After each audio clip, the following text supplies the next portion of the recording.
All right, welcome to the Week 5 Forum. We were talking about presidential transitions. Again, I mentioned at in my overview that transitions are a time of unique vulnerability. So there are a number of questions I think that relate directly to presidential transitions and the types of things we should be looking for in campaigns that might be indicators of whether a transition is likely to be smooth or less smooth. The first thing you have to do is recognize, as a candidate, the minute you get the sense that you might win is probably around the time that you should be starting to set up, the beginnings of a staff.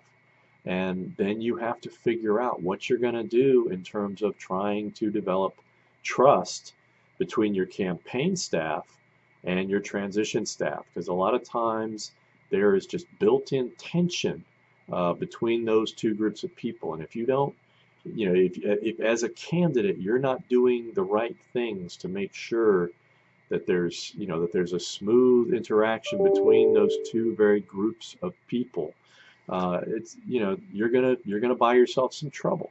So how much pre-election planning do you really need to go through?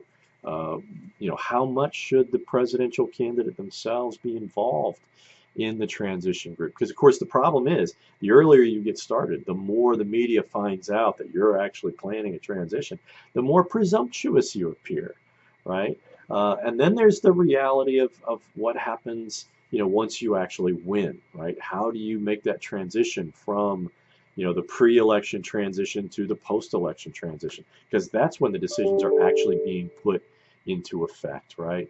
What kind of continuity are you trying to deal with? How many people do you have access to that actually have the kind of Washington, D.C. experience that you really need?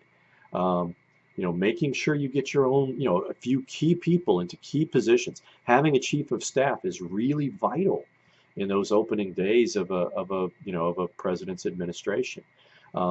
Establishing a relationship with the outgoing administration. This is especially true during hostile takeovers, right? When one party is succeeding the other party. Clinton did this poorly. I put this totally on Bill Clinton as well, and to some extent on Al Gore as well. It was a very rancorous presidential campaign. A lot of the people in the White House were Gore people, and they were very, very bitter about the way that campaign ended.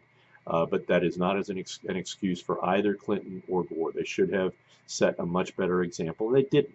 I think Obama, on the other hand, did a very good job, almost an exemplary job, in terms of making sure that that the Trump people coming in had the kinds of resources that they need. So these are some of the things that we need to talk about, right? And then, I'm sure you're going to have a lot of questions, and I hope that we can have a great week of discussion, right?